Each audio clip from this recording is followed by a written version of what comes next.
Exclamation, everybody, and welcome back to Cube Ramblings. For me, it is Saturday night, March. I'm sorry, not March. Wow, where did March come from? May, May the 14th, 2016. I am living in the past, my friends. The past is today. Today is the past. Or is it yesterday? Was yesterday the future? Or today the future? Who knows? As you can probably guess, I have missed all you folks. I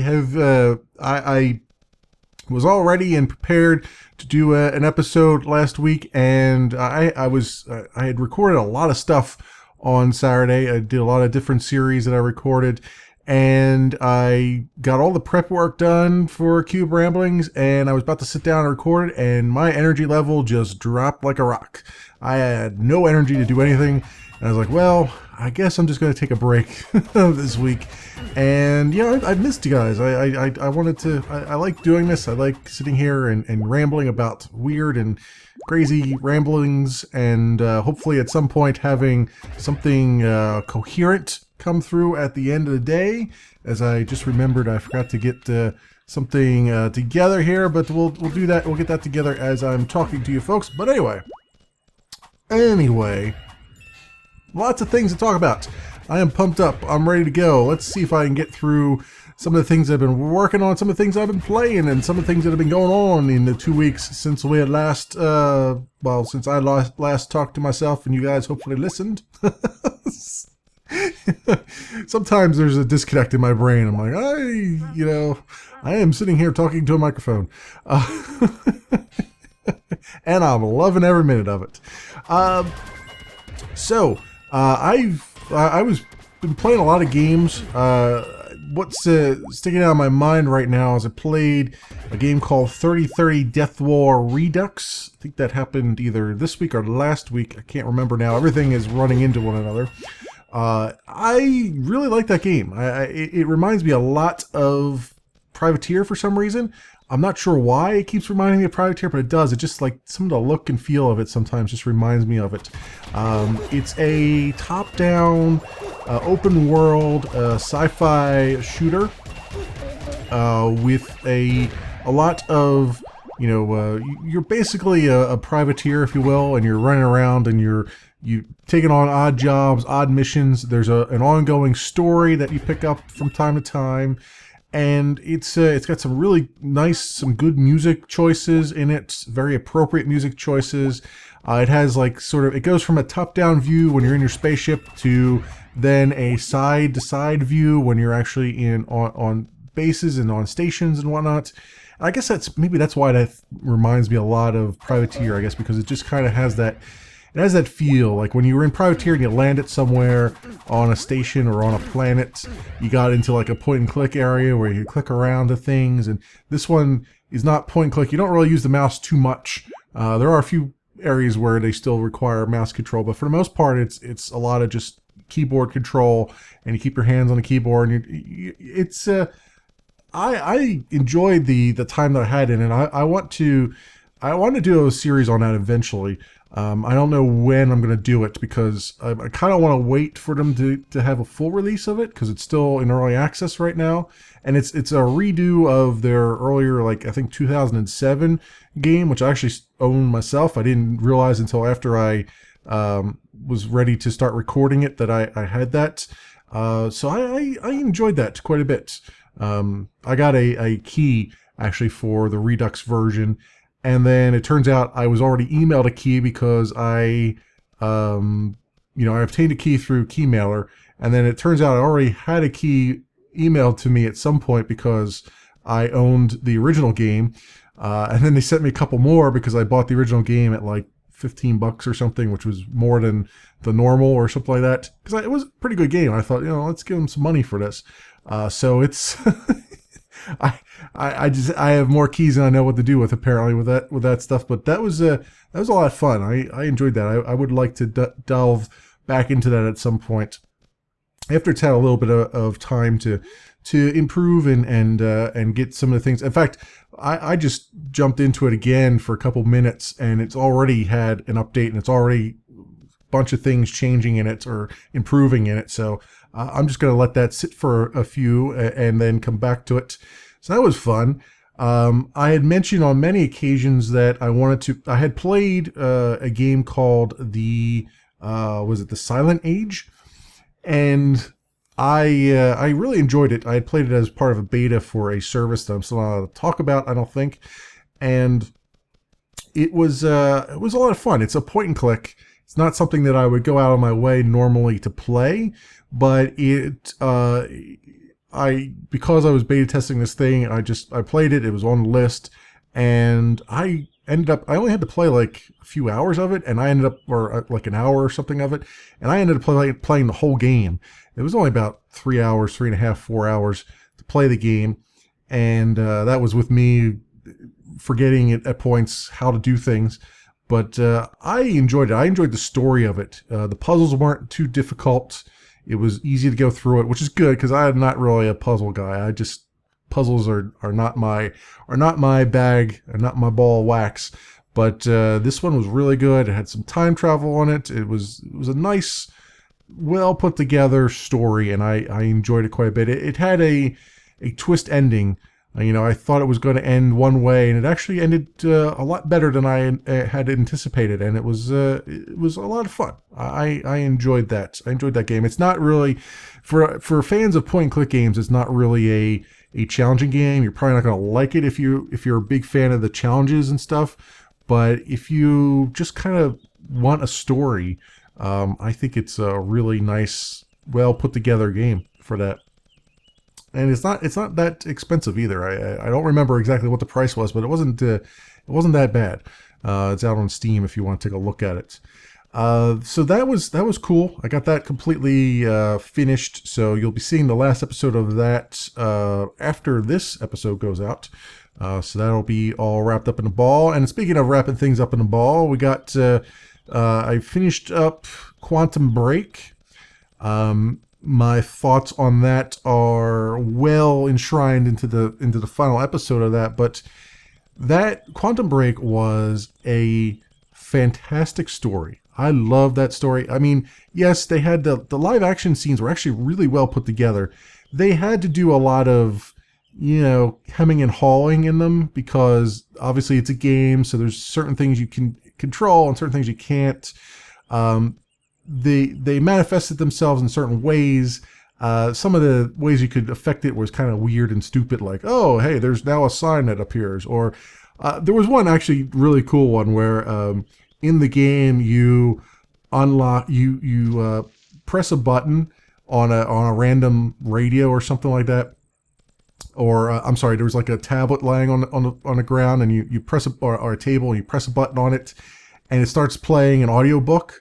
And there happened to be a radio that was on next to it, and so it starts playing that audiobook over the radio, and all the bad guys are hearing this on the radio, like, what the hell is this? And during the live action scene that comes after that's actually playing in the live action scene if you found that. And that was pretty cool. There was little things here and there that were really cool, and I like more that they took your big decisions and they put those into the live action. So like if you said, hey, I'm going to trust Amaral, Dr. Amaral, then the live action scene takes over from that and it's like, yes, I implicitly trust her. She has not betrayed us. And, it takes on from that point. And it had, from a story perspective, it actually did really well. I really, really did like it. There's a little plot twist in there for one of the characters that was kind of strange. It was around the character of Liam, where he starts out sort of as a really good guy, and he's got good intentions, and then at some point it kind of twists a little bit, and he's still got good intentions, and he's still a decent guy, but then he sort of joins the antagonists a little bit. It's a very strange twist. I wasn't quite on board with that, but it was certainly, it was something needed for the game itself, for the gameplay to be interesting. But not so much. It didn't make so much story sense per se, I would say, for my limited storytelling abilities. But for the story, it was very, very good. The gameplay itself, I just did not like at all. I really didn't. It was the gunplay was was herky jerky. It wasn't very fun. The last battle was just ridiculous. Like, I had to switch to easy mode for the last battle because it was just stupid. It was just terrible in every respect of that word. I just didn't like it at all from a gameplay perspective. I feel like it would have been better instead of as a third person shooter. It would have been better as a first person shooter, and would have been better with a more, I would say the powers needed to be, they were well thought out, but they weren't implemented very well. They were very, like I said, a lot of herky jerkiness. Sometimes powers would fire off, sometimes they wouldn't, and it didn't make a whole lot of sense. Then you got later in the game, and they're like, well, now you don't have these powers, and it's like, well, but I didn't even really get a chance to use them, and it was not. It was not very. If they had taken that game and made it like Dishonored 1 with the powers in Dishonored 1, if they had taken that engine and put this story in that engine with those powers and how well fleshed out they were and how they worked, it would have been even more phenomenal than it actually was.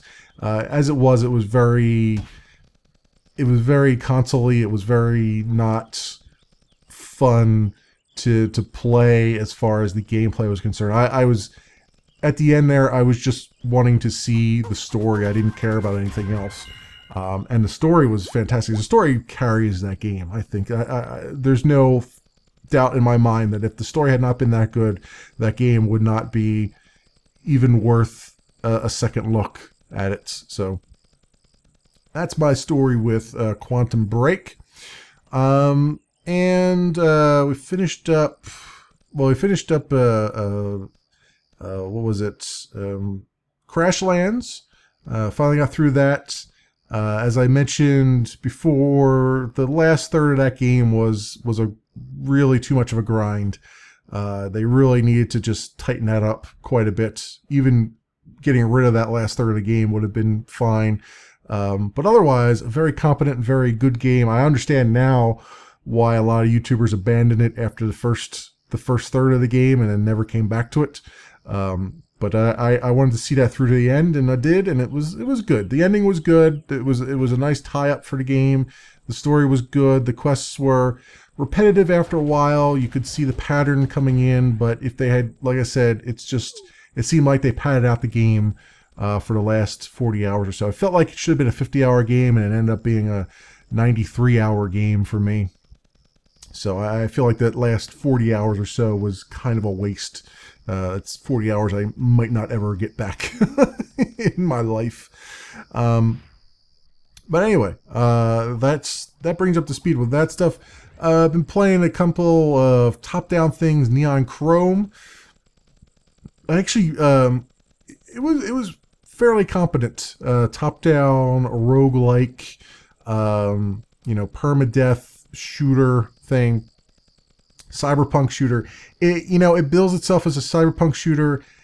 It's not really. It's more like an 80s neon explosion shooter than anything else. It's not really the cyberpunkishness. The look and feel of a cyberpunk game is not really there. It's just a lot of neon signs and stuff. It's more like a Streets of Rage feel than anything else. Only if it were top down. That said, destructible environments and all that stuff were pretty cool, and I like the little details, like you are controlling avatars. You're not fighting yourself. You're sitting in a chair and you're controlling other avatars that fight for you. And every time one dies, a new one gets spawned out of a vat, and they've got like different I don't know what they call them, clone vats or sleeping vats, like hibernation areas, and you can see them going down the line, like, you know, they're all numbered, and you can see, oh, I'm on number 4 now, or I'm on number 5 now, and they actually come out of their right pods and all that stuff, and they all have, you know, abilities, different abilities based on just sort of randomness, a little RNG in there, and you do upgrades, you do hacking upgrades, you do you know, weapons you can buy, and so on and so forth, to start out your starting kit, as it were. You find weapons along the way, you find unlockables along the way, and the idea is you're fighting through this big tower. There's several tiers of the tower that you have to go through, and each tier has like 4 floors or something like that, and I think it's capped off by a boss at the end of each of those floors that you have to beat, and then go on from there and try to get as far as you can, and eventually you're trying to face off against the building's AI or whatever it is, and try and shut it down. So it's pretty cool. I could see myself playing more of that. I don't know that I would record more of it, but I could see playing more of it, maybe on like a live streamish thing. But it's I enjoyed that quite a bit, quite a bit. And then what else there was another one. It's not jogging my brain right now. Let's see if I have it written down on here. No, I don't. No, I don't. Oh well, we won't talk about that one. There was another one in there. I just didn't get into it that much. But it was, you know, interesting stuff all around. I got a lot of things on my list here to do. I'm actually in a bit of a lull as far as the videos go. I've got, you know, we still have 2 videos a day, but now I need to really start new series. I'm in a lull between series. I mean, so I'm looking at things for new series now, and I'm kind of leaning towards Shadow Complex Remastered as one of those things, and a few others to look at here and there. I got a couple side quest videos I think I've got lined up for this week. I think I have at least 2 lined up for this week. There's a I believe, what's the name of it? Duskers, I believe, is getting ready to be released on Wednesday, and I got a press copy of it, even though I already own the game, so that's interesting. But I got a press copy of it. I already own the game, but the press copy gave me access to the early beta, so you can play early on. And get you know, a review done for it before it actually goes out. So I'm going to try to do that this week. I'm going to try to get that recorded ahead of time, so we can get a good look again at Duskers right before it's released fully. I had looked at it once before earlier on. I did a side quest video of it, so this will be a follow up on that, and we'll see how far along that has come. That is a sci-fi, again, another top down roguelike. Or roguelite, whatever you want to call it, game where you control drones, and you control the drones by typing in commands and saying move here, move there, and each of your drones has different abilities, different power-ups. The idea is that you are hooking up to various derelicts along the way, and these derelict ships have a lot of components and other things that you want to scavenge off of them for your main ship, especially fuel and other things, so you can keep moving on to the other nodes in the system. And there's a story that you're gathering along the way as to what happened, why everything's a space graveyard. There's also some kind of mysterious enemies that you're trying to avoid in some of these ships. You know, they're little red sections. You're like, oh, okay, I see something moving around on the motion sensor. I need to try to trap it in this room so I can move into the room adjacent, and so on and so forth. Interesting, an interesting setup, an interesting concept. Again, I played a side quest video of it a while ago, so I'll be doing a follow-up on that this week. And then also, I've been playing off and on Chronicles of RuneScape Chronicles. RuneScape Chronicles, one of those. One of those orders is the words, and it's actually pretty interesting. It's got a good concept for it. It's a CCG, right? But it's not like your typical like a Hearthstone type of thing. It's you have like little figures, like papercraft figures, kind of, or not papercraft, more like if you've ever played, like, if you ever played pen and paper D&D, they used to have those little pewter figurines that you could put onto like little maps and move them around, and they would be your characters. It's kind of like that. You got these like little figurines that move along a map, and it's a side to side map, and the maps change as you go. And it's you and the enemy opponents. And what you're doing is you draw cards, and you're placing those cards down at points along the path. There's like 3 to 4 points along the path. And each of those cards is either a monster or it's a power-up or something like that. And the goal is to get your hero as powered up as you can, because by the end you're going to face off against the other player and you want to have an upper hand. And along the way there's cards that like allow you to attack your opponent early and take some of their health down, because you want to get their health down to 0. You both start at 30, and it's a pretty intriguing little system. And I've been holding off on it for a little while because I wanted to learn it a little bit better, but it's far enough along now that I think it's getting close to being released soon. I don't know when, but it's getting close to being released, so I want to get a video up of that this week, hopefully. And I think you guys will like it. It's actually a rather interesting concept of the way that Jagex is doing this, and the visuals are also really pretty. It will invoke a lot of Hearthstone as far as visuals go, but I mean, it's still a very, very pretty game in its own right, and it's different. It's not your typical CCG in that regard. And got a bunch of other information that has come out.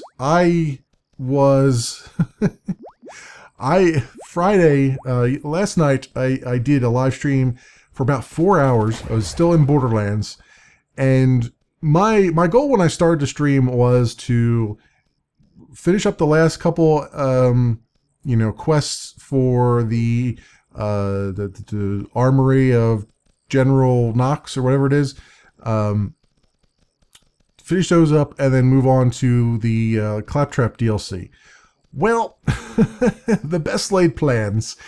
I ended up spending about 3.5 of those hours just trying to finish up that one quest where it's like you're in an arena and you're facing off against these ever increasing numbers of enemies, and that was frustrating as hell. I mean, if you want to see somebody frustrated, you can head on over to the Memory Leak Doom channel and see the 4-hour live stream that I just put together for that. I was getting punch drunk by the end of that. It was really difficult. In fact, at one point the game actually bugged out and wouldn't continue on the final section of the one quest, and I had to quit back to the main menu and come back in again. It wore me down quite a bit. There was a very, very grindy. And then the last half hour I managed to do one more Marcus quest, and then he gave me another one, so hopefully this will be the last one I have to do, and then we'll switch over to the other DLC for that, because I'm about ready to do that regardless as it stands. And then, I mean, there's obviously one more quest that's take on the Cromarax, but that is like level 61, and I am nowhere near that level. In fact, I had to replay that one mission so often that I actually leveled up just from killing so many things during that mission. That's how bad it was going for me at one point. So, well, I managed to get through it though. So that was pretty good. I'm still enjoying that game a lot. It's just it feels like at one point the game was getting like to the point where they kind of were having mercy on how much back and forth you had to do, and you were able to teleport between things and fast travel a lot better. And then this final DLC was like, no, we're going to go back to we're going to make you spend 20 minutes to get between points on the map, and then once you get back to the beginning, we're going to make you backtrack again back to where you were. And it's I don't know what they were ever thinking when they did that, but it's annoying at points. It's literally driving, like it would take me to get from the main hub, which is T-Bone Junction, out to the armory, right? Takes you about 20 minutes. It's a drive. You have to drive through several maps. Along the way, there's enemies that always constantly spawn. Even if I drive past them, it still takes about 20 minutes. And then you get to where the armory is, and then you got to go on foot, and you got to run through a whole bunch of other enemies again just to get to that armory. It's like, can we turn this down a notch at some point? Because it just gets a bit ridiculous after a while. But I'm dealing with it, and I still need to finish the vanilla portion of that game. I still haven't done that yet. I wanted to just get rid of the DLC before I did that, so I could see both ending bosses, I guess, at the same time. So that's where I stand on that. Still enjoying that. Still going to be continuing to do that on the weekends, or on Fridays, I should say. Another thing I'm looking at is Star Trek Online. Now, for a long time, I played Star Trek Online when it went free to play. When it first went free to play, about a couple of years ago, I think it was. And I liked it. I got pretty far along. I wasn't great or anything, but I think I was like level 30 or something like that. But I got tired of it, and other priorities took me away from gaming for a while, and now I'm back. And this is the 50th anniversary of Star Trek is this year, and so they're doing a special where they're bringing back the original Enterprise for a couple missions and stuff like that. And I want to play it. I want to go back and play it from the beginning. I was actually playing a little bit off camera just to get right back into the mindset of it. And since the last time I played it, the graphics have improved dramatically. Like it looks so much better than it used to. I don't know when they did an overhaul on the graphics, but like Starfleet Academy and stuff, holy crap, it looks so much better than what I remember. So they've been working their butts off on that. So my kudos to what is it, Cryptic, I think, is working on it. If they're even called Cryptic anymore, I don't even know who they're called anymore. I think it falls under Perfect World now, something like that. I don't know. And then it's Arc in one. I just I don't know if it's Perfect World. I don't know if it's Arc. I don't know if it's Cryptic. I don't know who owns it anymore. But it's out there and it's free to play, and it's the visuals have improved a lot, and it still looks pretty darn good. So I want to jump into that. I don't know exactly how I'm going to do it. My thought is that I would do a live stream that's not on Fridays, and I would take the story bits of that and chop it up into episodes and then put that on YouTube. That's my initial thoughts. We'll see if I ever get to that point. I do want to do it. It's difficult for me to figure out how to do an MMO as an actual episodic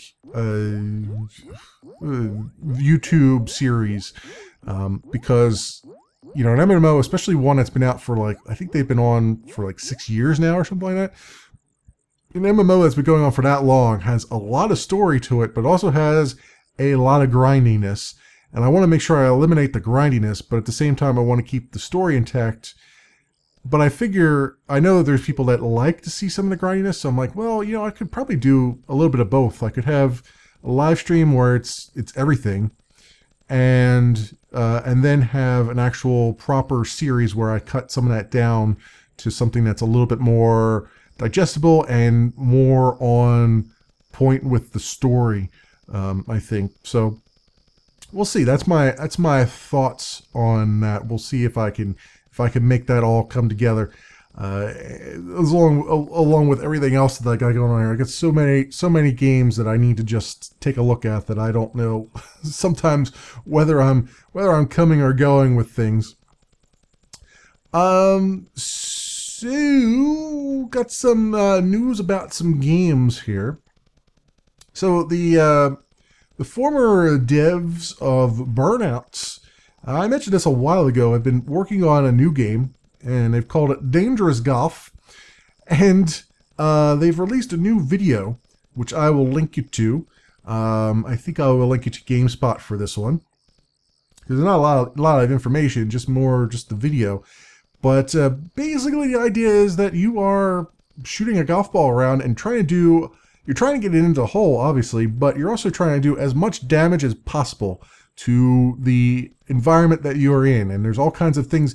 There's things that are very, very reminiscent of Burnout games. Like there's a smash breaker that they show in the video that looks almost like a clone of the you remember when you get like the nitro boost or whatever it was down the bottom of the screen? It was like a flame that would get larger and larger until finally it filled up, and then you could just go at ridiculous speeds. Well, this kind of has that same graphic, only with a golf ball, and the golf ball turns all fiery and red and starts doing tons and tons of damage. And there's a meter up in the top right hand side that shows how much damage you're doing, and you're trying to do. It looks like you're trying to do as much damage as possible to the environment around you, while still getting it into the hole in a relatively short number of strokes. So it looks rather ridiculous. I mean, it's certainly on the list of one of those things that's just a ridiculous game where you play it just to get all of your aggressions out. I would imagine.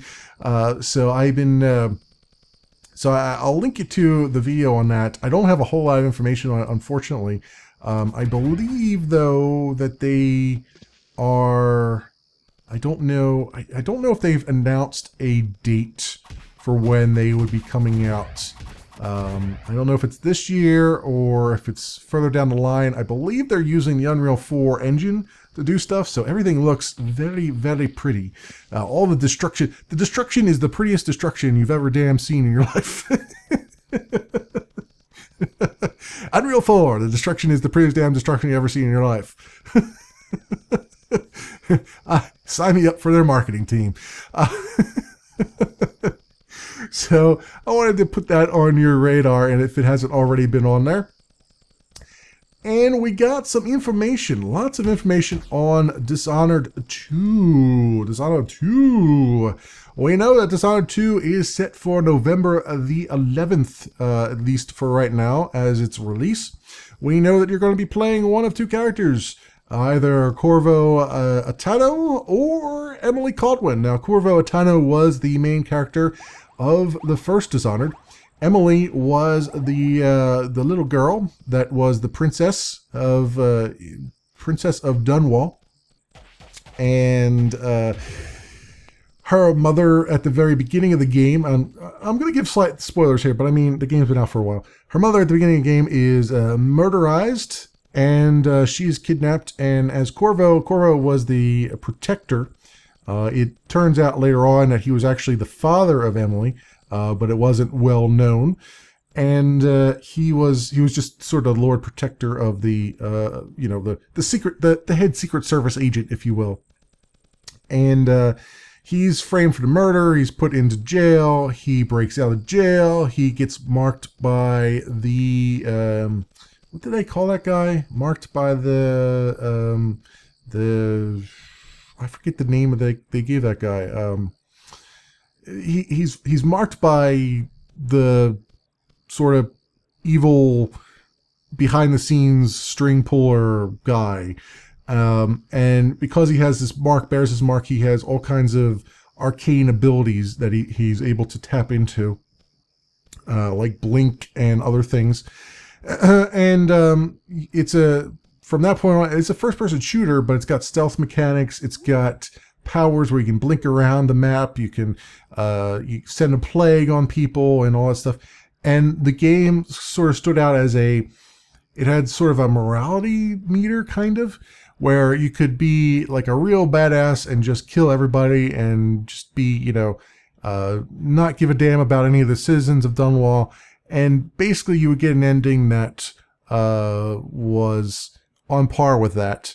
Or you could be a guy that's like, hey, I'm going to avoid as many deaths as I can. I'm going to try to be as stealthy as I can. And I'm going to just I'm just going to keep my eye on the prize. And your ending gets a little bit better than with that.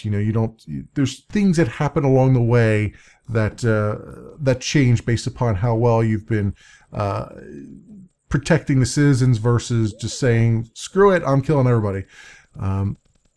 So I assume that kind of thing will continue on to Dishonored 2. I can't imagine it wouldn't. But that said, you can play as either Corvo now or a more adult Emily Caldwin, who is now Empress. The story going into Dishonored 2 is that she is deposed militarily, and barely escapes with her life, and then falls in league with this shadow guy and is given powers, much like her father, Corvo. Apparently Corvo was training her on the side as, you know, between the two games and all that stuff. So she's no fool. She knows what she's doing. And she is also given some powers. And what we've gotten some information on now is, this takes place 15 years after the events of Dishonored, so that gives you an idea of what's going on. And we got some more information about it. First of all, we're not going to get co-op in the game, unfortunately. It seems like it would be a really good idea to have a co-op in this game, especially since you've got two protagonists, and it would be really cool to see both of them playing at the same time. But it looks like that's not going to happen. That's unfortunate, at least for now. But over on Game Informer, they have a huge write-up on the new stuff that is to be expected as far as Dishonored 2 goes. As far as Emily is concerned, The Outsider is the name of the guy. Marked by The Outsider. That's the one I was looking for. But she is granted supernatural powers, much like her father, Corvo. And they talk about some of the powers that she has. She's got Far Reach, which is similar to Corvo's Blink skill, except that it's like a grappling hook and your enemies see you moving while you're in Far Reach mode, whereas Blink, you kind of blink out of existence on one side and you appear in a completely different position, so you can kind of outmaneuver your enemies. In this one, the Far Reach is more like, oh, I see where you're going, but it's more like an arcane grappling hook that pulls you to various to another ledge or up above other, you know, to other places on the map.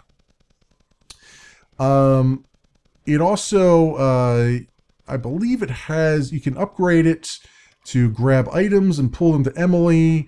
You can also, I believe, hurl items at her, so it's got sort of a telekinesis ability to it as you upgrade it along the way.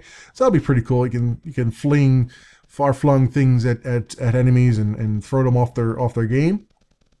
Then she's got a power called Mesmerize, which is basically a crowd control thing. It allows you to, as you might imagine, just mesmerize a whole bunch of people and make them, sort of trap them temporarily in their own minds and allow you to just kind of sneak through without them really taking notice to you.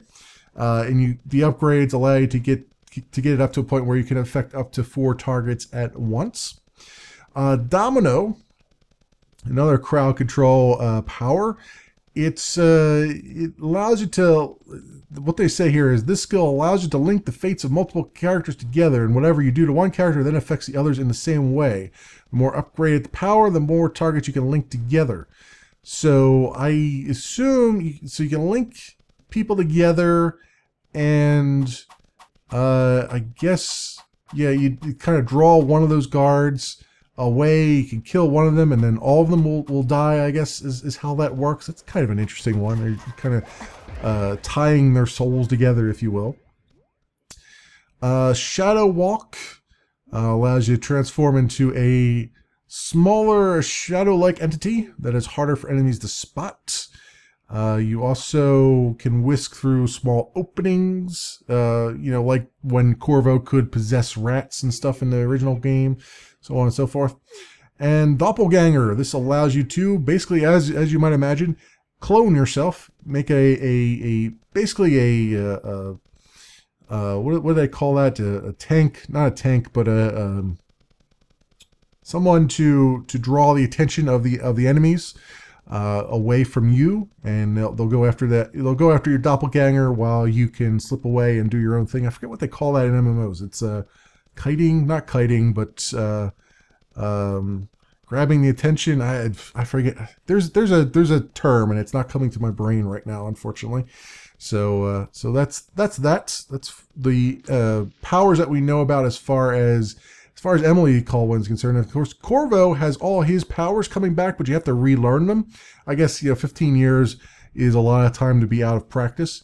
But he's got his blink is back, which allows you to blink all around you want. I think there's some different upgrades you can get now for it. You can you can upgrade it to where time stops, much like when you played the Knife of Dunwall DLC and Dowd had a modified version of Blink that actually stopped time as he was, when he wasn't moving. Same thing for Corvo now. You can also use your momentum from a teleportation to attack an enemy, so you can like assassinate enemies through windows or over ledges and so on and so forth. Dark vision, which allows you which is both Corvo and Emily get dark vision, allows you to see enemies through walls, as you might imagine. Devouring Swarm is, back in Dunwall there was a plague, so Devouring Swarm was basically laying a plague on somebody, but apparently you can still do that now in the new game, but it's just rats, just a plague of rats to fly out from your arms and kill whatever it grabs onto. Possession allows you to possess both humans and animals like you could in the original Dishonored. However, I believe you can chain it together now, so you can actually possess. In the first game, you can only possess one person, and then eventually, or animal, and then eventually it wears off, and you go back to your body. In this game, you can actually possess something, and then possess something else, and then possess something else. As long as the timer's still going, you can jump between bodies, which is pretty cool. So you could like jump into a dead body, and then from there jump into maybe a patrolling guard that you didn't have, that wasn't in your sight earlier, and then so on and so forth. And then you get bend time, so Corvo can actually temporarily slow or halt time, much like he could in the original game, I believe. In the original game, it only slowed things down. It looks like you can stop time altogether now in the new game if you upgrade it enough. So there you go. That's some more information on Dishonored 2. I will link you to Game Informer because they have a long write-up. It's a 3-page write-up on this with all this information in it, so you can take a look at what they have uncovered and what they have done as far as the demo of Dishonored 2 is concerned. So there you go with that. And what else we got going on here? So I did a SideQuest video a little while ago of Atlas Reactor. So we've had some news in that regard. They're in a process, I believe, this weekend of having another open beta, I believe, or open alpha, one of those. So you can jump back into it again if you want and take a look around. Atlas Reactor was originally going to be a free-to-play system, and it looks like a lot of people are ditching the free-to-play. I think Overwatch kind of convinced them to all ditch their free-to-play stuff with the popularity of it and so on and so forth. Battleborn, I think, not Battleborn, Lawbreakers has ditched their free-to-play system that they were doing. They're going to go pay-to-play now. And Atlas Reactor has followed suit. It's going to be, I believe, $30 regularly. And $20 for a limited time. I don't know exactly how limited it is, but if you already purchased a Founders Pack or spent $10 or more on in-game credits, you'll get it for free. So they're helping you out in that regard. You don't have to buy it again if you've already put some money into the game. And I think I believe I bought a Founders Pack as well, so I think I get the game for free now. I'm not entirely sure, but it's. If you've done that already, if you put money into the game more than $10 or I'm sorry, $10 or more, or you have a Founders Pack, you don't have to buy it again. If you don't, it's going to be like $20 for a limited time, $30 regularly, and it's a sci-fi themed multiplayer turn-based, simultaneous turn-based game. It's a very, very interesting way of doing things. It's kind of there's different phases you go through. There's like a movement phase. There's a break phase. There's an attack phase, and it's like 4 different phases. I can't remember all the names that they used, but each one of those has something a little bit different. And during those phases, you can do one of your abilities or not, or you can skip the phase entirely. But since it's a simultaneous turn-based game, the other team is also making turns at the same time. So it's not, even though another enemy player might be right in front of you and you're like, I'm going to target all my abilities on this square, that person could be, once the time starts forward again, once the turn plays out, that person could move out of that square entirely and all of your stuff misses. So it's more like the strategy comes in where you're trying to figure out what the other person's going to do and target wherever you think the other person is going to be in the next turn. So it gets down to a lot of back and forth where you're trying to figure out, okay, what do I do here? What's the best use of this? How can I get out of this situation? How do I find the other enemy team? Where do I think they're going to go? And it's the turns are very fast. It's each game is about, I'd say, 20 minutes. I feel like when I played through it originally, I felt like they could shorten that up a bit, because I feel like the players in the game they have a lot of hit points right now, and I feel like you could kind of shorten those hit points a little bit more, or take a little bit off of everybody, and it would make for a little bit faster game and a little bit more high stakes game.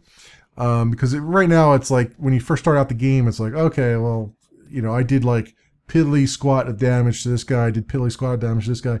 Eventually it adds up over time, but it does get a little bit repetitive, at least at the beginning. So I feel like if they kind of shorten that up a little bit, it would be just perfect. But it's pretty cool. There is like I believe they're doing some sort of, obviously the multiplayer is the shining jewel of it, but I think they're doing some sort of there's some sort of questing system in it, almost like a single player-ish thing.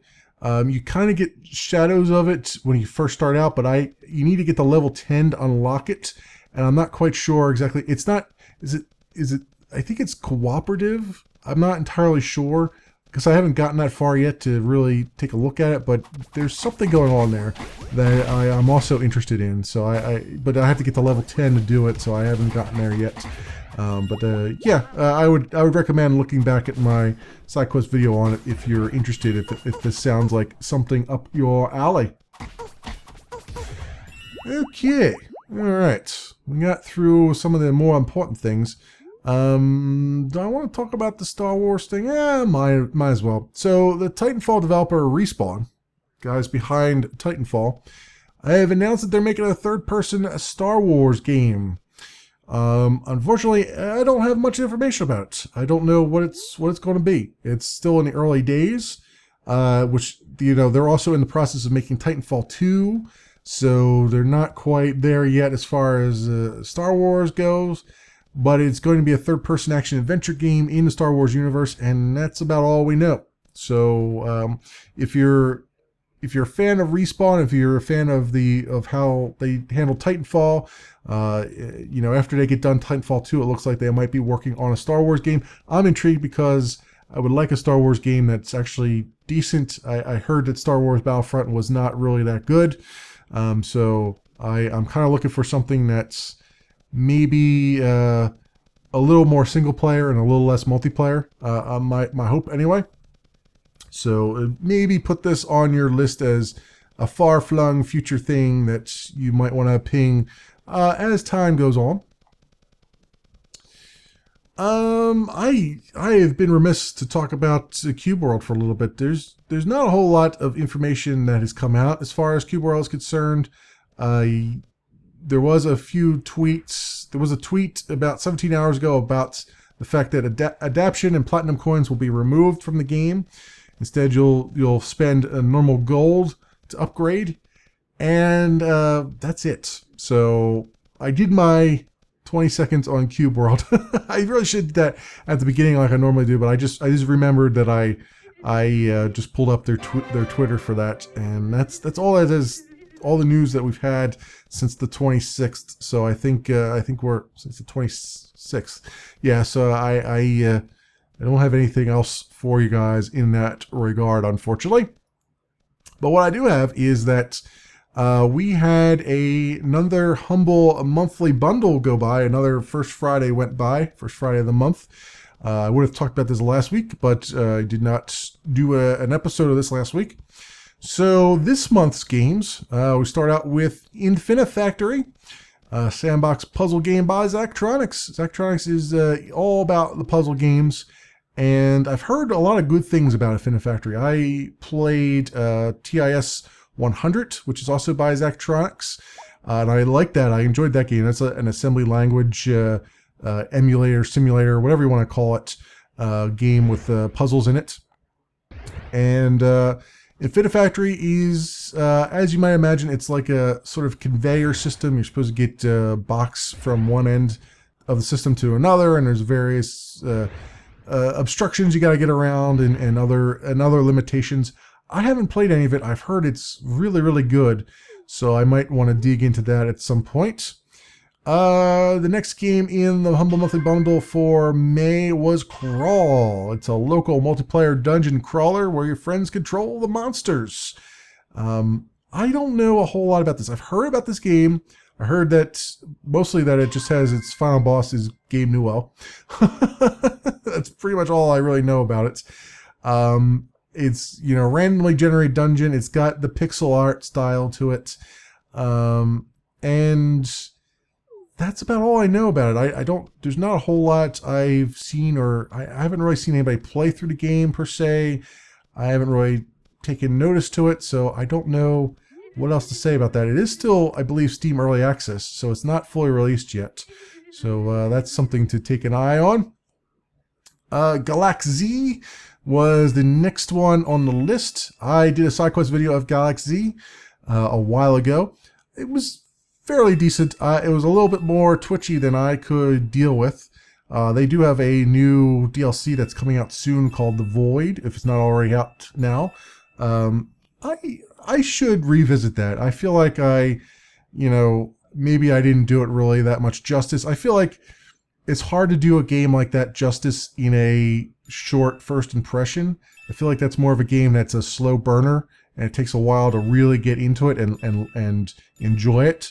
Because it's a 2D side-scrolling sort of open world-ish, very-ish bullet hell game with some is it permadeath? It's more like there's some little rogue-like elements in it, but very little. There's a lot of anime kind of characters and stuff in there. A decent story from what I understand, but I haven't gotten very far into it, so it's my arm is twisted slightly. I might look a little bit more at that at some point in the future. The next game is called Jump Jet Rex. I know nothing about this game. It looks like a 2D platformer with some hand-drawn 16-bit quote-unquote graphics and classic chiptune music. So I know nothing else about that other than what I just read to you from the page. Franbo is the next game. I've heard that this was a pretty cool game, but it's like a creepy adventure game, and like I guess it's got some elements of horror in it, and so it's not really my cup of tea. But I've heard that I've heard people gush about it, about how well it was, or about how good a game it is. So yeah, whatever. I mean, it's adventure game. I don't know much more about it than that. We got a new and tasty Oddworld's Abe's Odyssey. This is a classic game, I believe, that was sort of remastered, redone, recrafted for the PC platform, and you kind of overhauled. And I never quite understood the game. I know it's a 2D platformer. I don't really. You play an alien who's kind of has some abilities, and I don't know much else about it. Honestly, I know a lot of people are big fans of the Oddworld series. I just never really got into it. It just seemed kind of a little bit weird for me. It's kind of got that sort of creepiness that Frambeau has, I think, in my mind. Whether or not that's actually true or not is another story. Then we got 1993 Time Machine. This is like a bullet hell game, I from what I can tell, and it's a I don't know what else to say about it. I haven't played it. I've never played it. I really don't know what it entails, but I did see a little bit of it, and it looks like just sort of looks like an old arcade game. You know, like when you play like 1942, that kind of thing. It kind of reminds me of that a little bit, but I haven't gotten very far into it. They say it honors classics like Life Force, R-Type, and Xenon 2. So I don't know. I don't remember ever playing R-Type or Xenon 2 or Life Force. So I don't know exactly how any of those games play. So that's about the best I could do there. And then the headliner of this, Mad Max, the video game, the open world third-person video game. It was pretty good. I played a bunch of it on live streams, but I never finished it. I got to a point where I got kind of confused as to what I needed to do next with the upgrades for your car and stuff.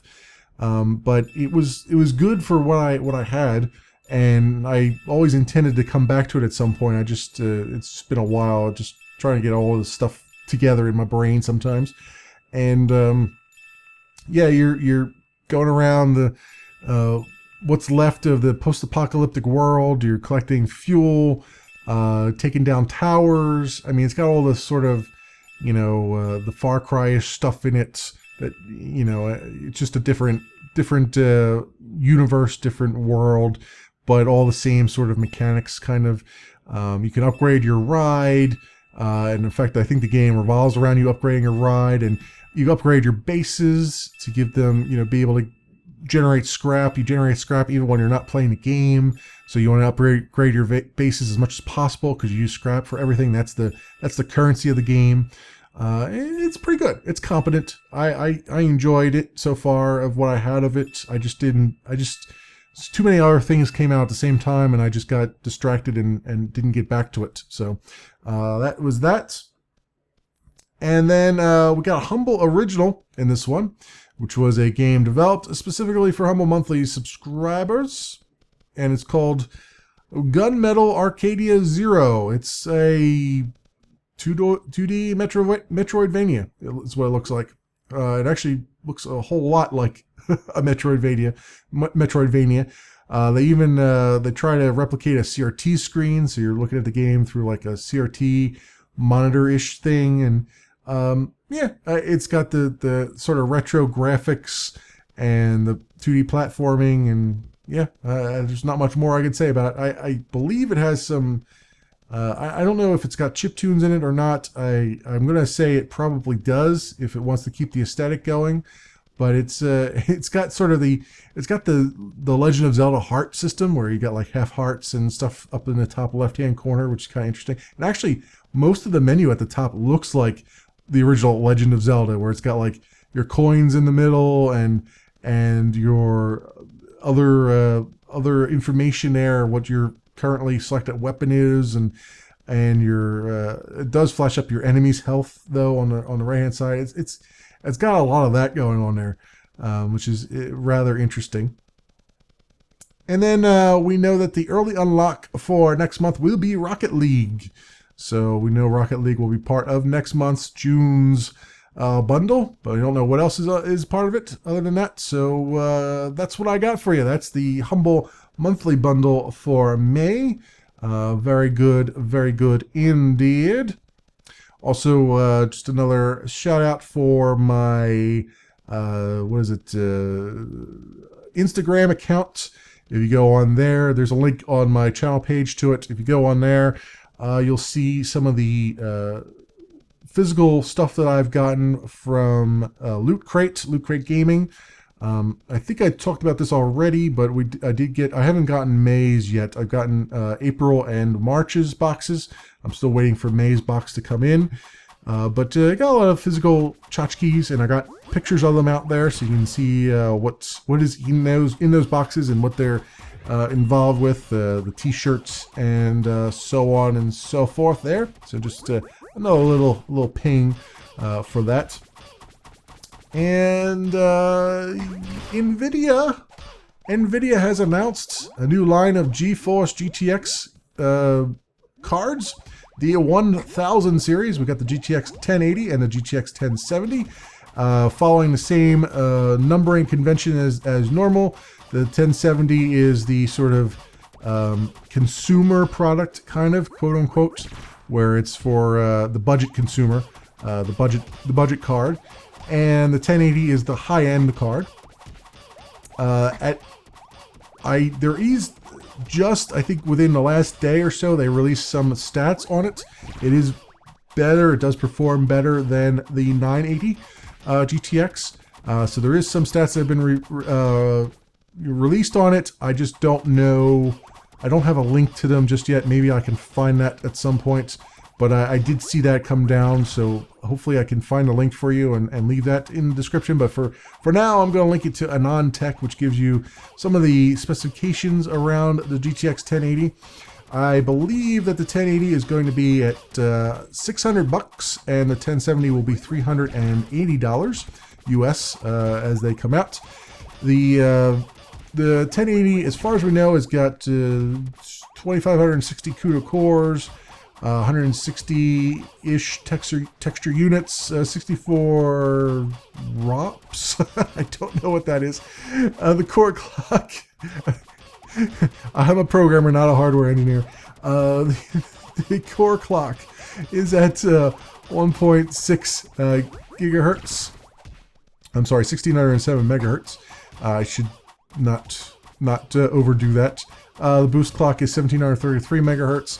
It does 9 teraflops of floating point operations. That's thousands of floating point operations.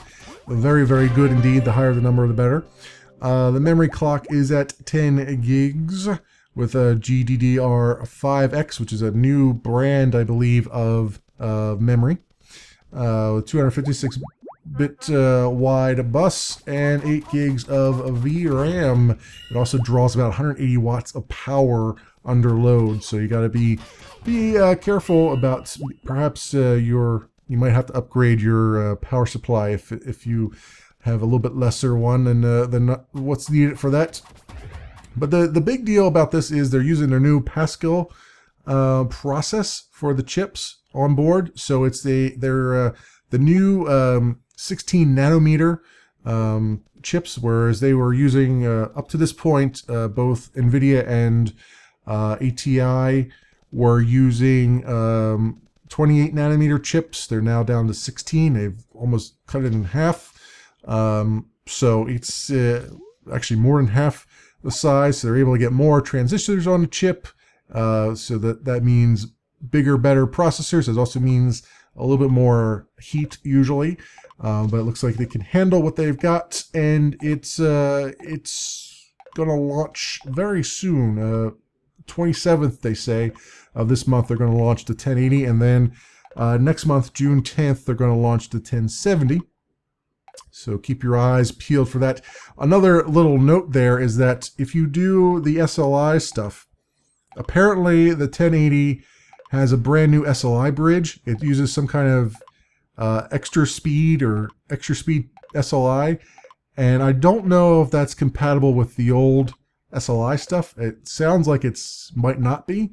So if you do SLI now, you might have to do it with two 1080. You might have to upgrade both of your video cards to be both 1080s in order to get the enhanced or extended or whatever they're calling it, high-speed SLI between them, because they are so much more powerful chips.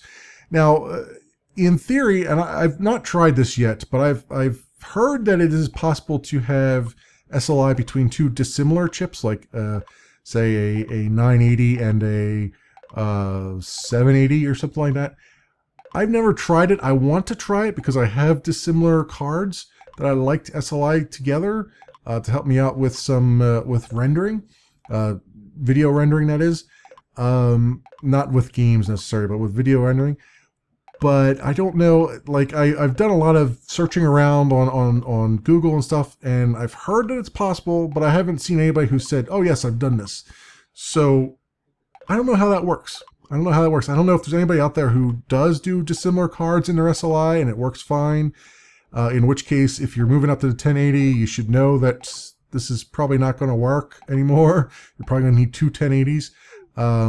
But I don't know. Everyone that I've seen, every thread that I've seen on it is like, oh, I have two 980s, or I have two 960s, or I have two of this. They're all similar cards. I'm like, I don't know if that's a requirement or not. If you can do it the other way, I don't know. I really don't know. I wish I knew, because I would like to do that, and I'm kind of afraid to try. I mean, it's only a data cable, So I figure it's because I've looked at the cable. It definitely doesn't take any power. It doesn't transport power because it would have to be thicker and have to have some insulation on it. So it's definitely just a data cable. So I don't think it'll cause any damage. But I'm worried enough about it that I haven't tried it yet. So we'll see. I'm like, I don't know. I've paid a lot of money for this. I don't know if I want to risk this.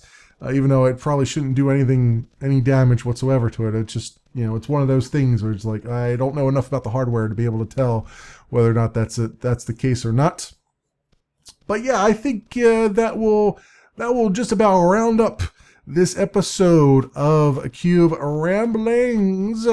And man, do I have all kinds of energy in my body right now. It is starting to drain out a little bit, but I'm pumped up a bit.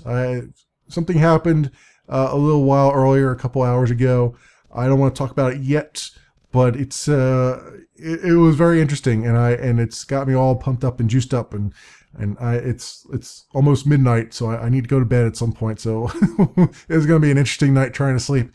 But anyway, thanks so much for watching, everybody, or listening on SoundCloud. And as always, I will see you next Sunday.